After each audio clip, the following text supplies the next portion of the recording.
Good morning, panelists and friends. This is my portfolio for Design Studio 4, Crafting Pura Tanjung Sabtu.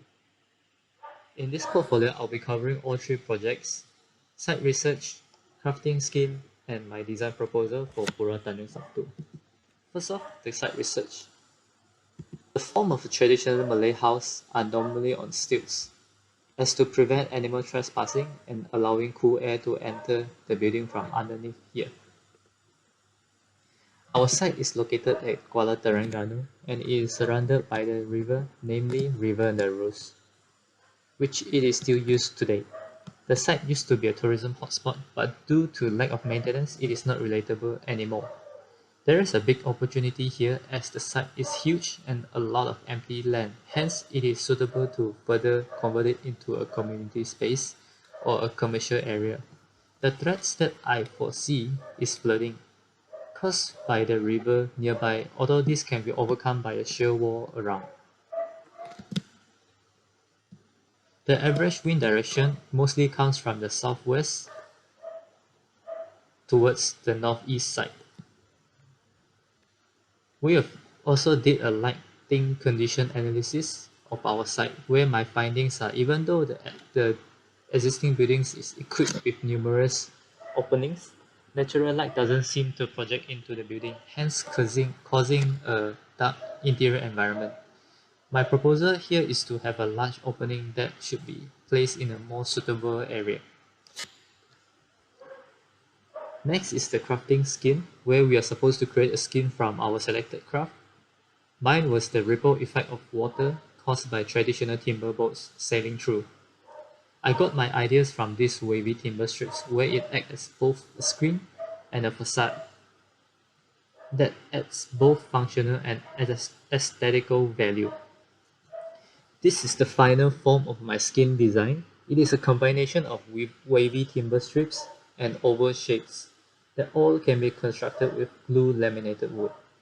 The screen has multiple three-dimensional wavy strips and oval shapes that symbolizes the wave and the traditional timber boat. These are the construction methods where a bolt is slotted into a semicircular steel, and it is further strengthened by a circular hollow steel punched through the timber strip top and bottom. The bracket is with bolt is then later fastened on a U-shaped bracket that is slotted behind the timber strip here, allowing it to be hidden. And lastly, it is slotted onto an I-beam attached to an existing floor beam. I have also converted my skin into a lighting component where it now can be functional internal and externally. This is my project tree. First, I will start with the case study and the diagrams.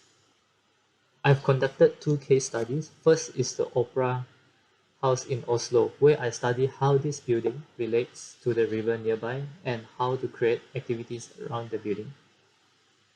Next is the Danish National Maritime Museum. This is where I study the connection of spaces and how to direct people on space exploration. These are just some of the tutorials I had with my lecturer. This is where we discovered that instead of just having a building around and allowing people to walk around, I've decided that instead of the conventional way, I propose to have a river that goes through the site and allowing the visitors to ride on a kayak when visiting my space. It acts as sort of like a new way of exploring a space.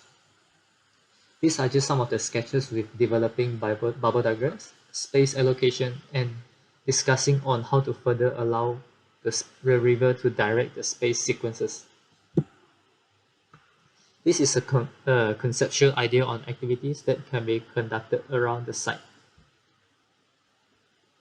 This is a summary of a form development for my proposed design, where I have the river goes through the site and having the proposed building recessed in, following the outline of the river. Here is where I further introduce pedestrian pathway by adding bridge so visitors can either take the kayak journey or travel on foot. Lastly, I added some outdoor areas to encourage outdoor activities around the site. This is my design proposal, and this is my ground floor plan. This is where I invented some spaces and proposed a few more. My proposal is to have wood carving workshop, traditional boat workshop, and merchandise area to generate income for maintenance purposes and to have exhibitions and galleries all around. The lobby here is where people get to wait for one another. The kayak journey starts here, where they will see exhibition that has been displayed around. And then they can stop at the first pier here, which also acts as an observation deck on the first floor. Then they can move on to the auditorium here, where performances, lectures, workshops can be held.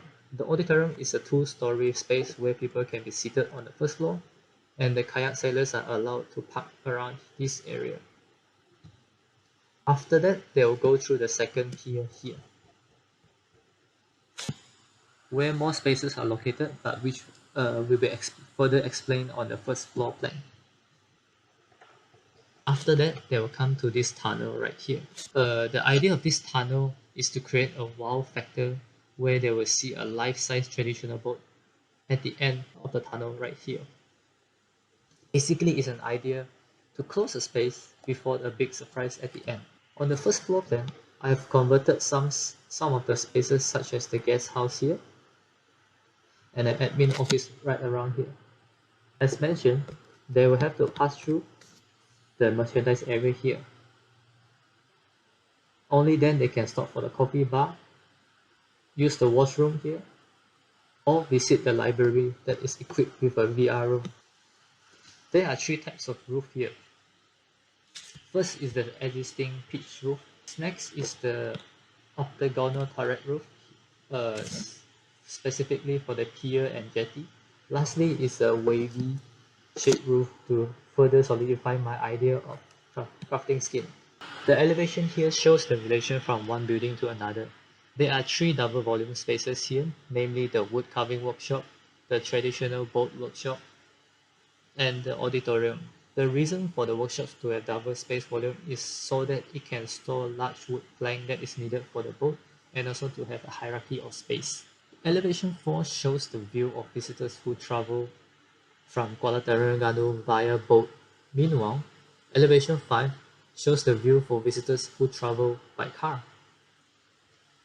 This section shows the sequence of spaces from the entrance here towards the jetty area. This long section where it displays the space that can be found around the river. And on the first floor of the auditorium, here is the sitting area. This is the huge space inside both workshops. The connecting stairs here